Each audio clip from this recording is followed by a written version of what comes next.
Traveling at over 120 kilometers per hour, the formation disintegrated in a matter of seconds. In an instant, the dirt road turned into pure chaos, with motorcycles losing control and riders abandoning the route in a desperate attempt to escape to the surrounding fields. At 5:01 a.m., the Russian offensive crumbled in seconds. The first motorcycle exploded, and the rider right behind it didn't even have time to react.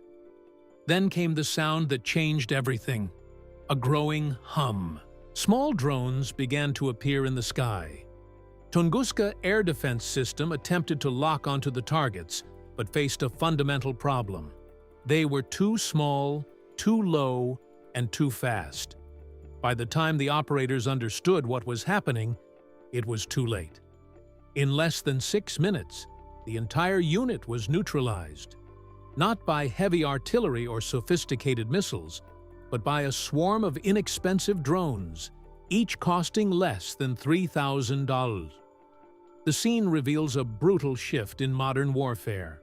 Minutes earlier, at 4:46 a.m., this same unit had begun its advance in the Zaporizhia region of Ukraine. It consisted of 18 military motorcycles forming a rapid spearhead. The mission was to cross 12 kilometers of open terrain before dawn and reach enemy trenches. The strategy was simple: trade armor for speed. While heavy vehicles would take up to 15 minutes, the motorcycles could make the journey in less than 5. Therefore, they advanced at almost 130 kilometers per hour, in aggressive formation. In front, 3 riders. Behind, the rest of the column. A support vehicle carried an electronic warfare system, and at the rear came the Tunguska for air cover. On paper, it seemed like an efficient combination. In practice, it turned out to be the opposite.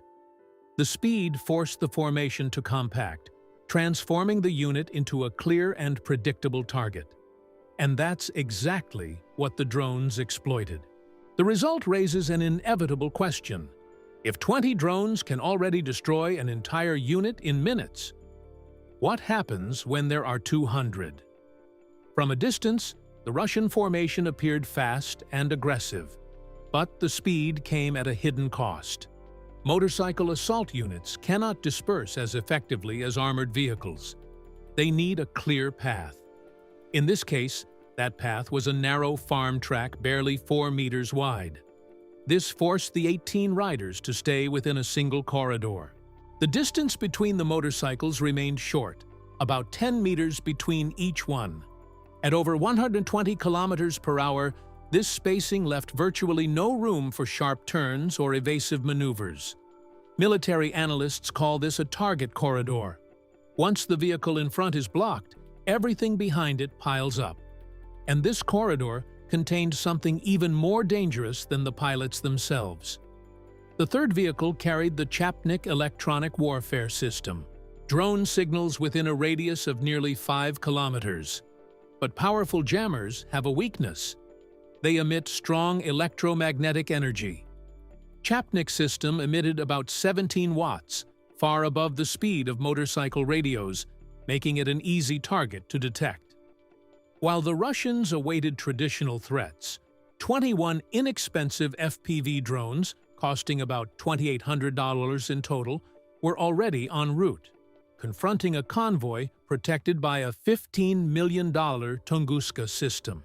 Each drone carried a small explosive payload, but the key difference was their autonomy. They didn't depend on remote control or GPS. They used their own vision and sensors to identify and prioritize targets.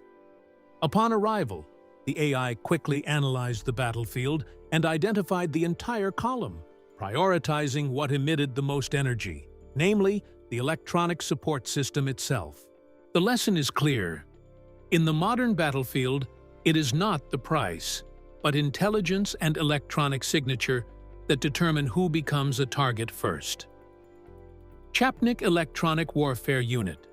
To the drone's sensors, it stood out like a beacon in the darkness. The software immediately classified it as target number 1. This decision triggered the next stage of the swarm logic. 5 drones were assigned to attack the Chapnik vehicle. Another 7 were kept on standby. The remaining drones focused their attacks on the Tunguska air defense system. All of this happened automatically. No pilot, no radio commands, just code-making decisions faster than any human operator could react. Shortly before 5 a.m., the team inside the Tunguska finally noticed something unusual on the radar. Tiny signals blinked near the detection limit. At first, they seemed harmless. The return on the radar was minuscule, about the size of a large bird. In most situations, operators would ignore such contacts. Birds appear all the time over rural areas, but these objects were moving too fast. Tunguska attempted to lock onto the target, and that's when the system began to have difficulties. The radar had been designed to track aircraft and helicopters, large targets flying high above the battlefield. These drones were different. They were small. They flew less than 20 meters above the ground. At that altitude, the radar beam was obscured by interference from the terrain, trees, buildings, and topography. When the system managed to isolate a target, the drones were already seconds away, and the Tunguska team was about to learn this the hard way. The moment the Chapnik jammer went silent, the entire battle changed. Up to that point, the Russian column still had options. The Tunguska team was trying to track the approaching targets. The pilots were accelerating, hoping that speed alone would carry them through the danger zone. But the swarm had already advanced to the next stage. A drone destroyed the blocker. 20 drones were still in the air, and now they've started to organize themselves. Instead of attacking randomly, the drones have shifted to a coordinated attack pattern. Military analysts call this distributed swarm engagement. In simple terms, several small machines began to act as a single predator. The remaining drones split into 3 layers of attack. 6 drones flew higher, reaching about 90 meters above the road. From there, they could see the entire train. Their role was simple: to track every movement below. 7 drones moved to the flanks, about 40 meters high, aligning themselves with the center of the Russian formation. The last 7 drones remained low, flying less than 12 meters from the ground. They followed the dirt road itself, closing the distance behind. In a few seconds, the geometry of the battlefield changed. Drones circled above the pilots. On both sides, others positioned themselves for attack. And behind the column, several machines were already rapidly advancing down the road. The Russian pilots were now trapped in what analysts call a 3-axis kill zone. When a unit enters this space, escape becomes extremely difficult. If they sped up, they would advance directly against the drones ahead. If they slowed down, the attackers behind them would catch up. For the Russian column, speed had just become a trap, and the drones were closing in on that trap. Viewed from above, the formation no longer appeared to be composed of separate machines. It moved like a single predator circling its prey. Each drone constantly adjusted its position relative to the others, changing altitude and speed dozens of times per second. To the pilots below, the sky still seemed empty. The only sound they heard was the roar of the engines tearing through the frozen ground. None of them realized that the machines above had already calculated their exact positions, their speed, and the precise moment to attack.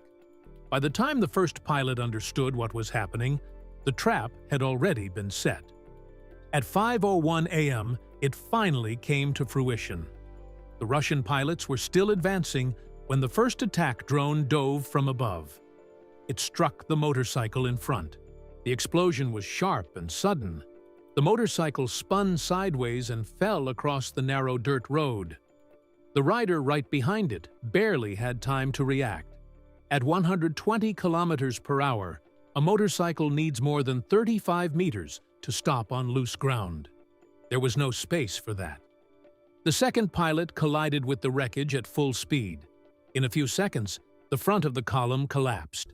What was once a fast-moving spearhead suddenly turned into a blocked corridor. That was exactly what the drones needed.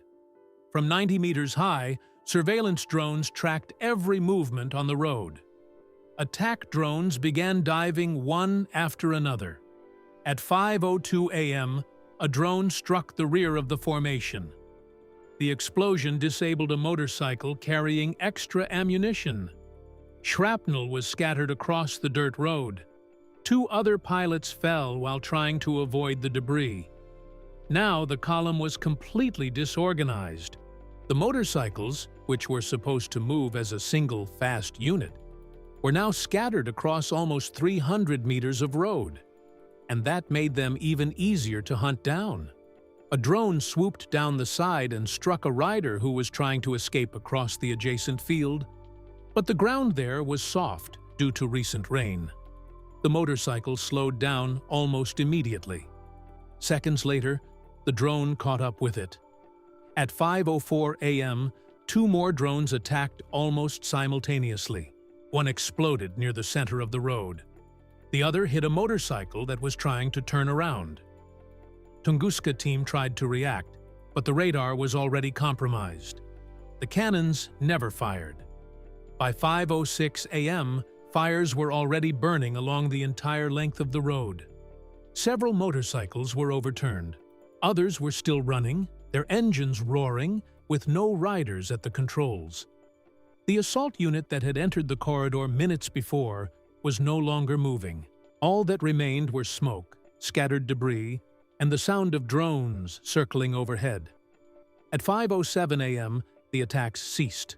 Smoke rose above the dirt road where the Russian column had entered minutes earlier. Pockets of fire burned among scattered motorcycles. Some engines were still running, their rear wheels spinning in the dust. But the most unsettling aspect of the attack wasn't the destruction. That was how it all happened. When Ukrainian teams later analyzed the drone data, one detail immediately stood out. There was very little human control after the attack began.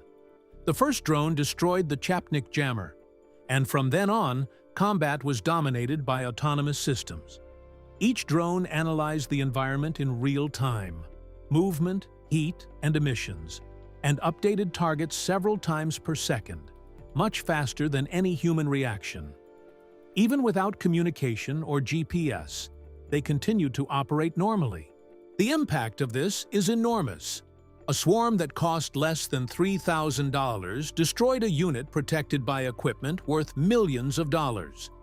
This shows that in modern warfare, cost and armor no longer guarantee an advantage. The episode reveals a profound shift. Small, autonomous drones can overwhelm traditional defenses and dismantle entire forces in minutes. And the greatest risk lies not in what happened, but in what comes next. Because if 20 drones are already enough, larger swarms can completely transform the battlefield. The logic has changed. It's not the team with the most armor that wins, but the one that adapts fastest to the new form of combat. Did you enjoy the video? Leave your opinion below. Until next time.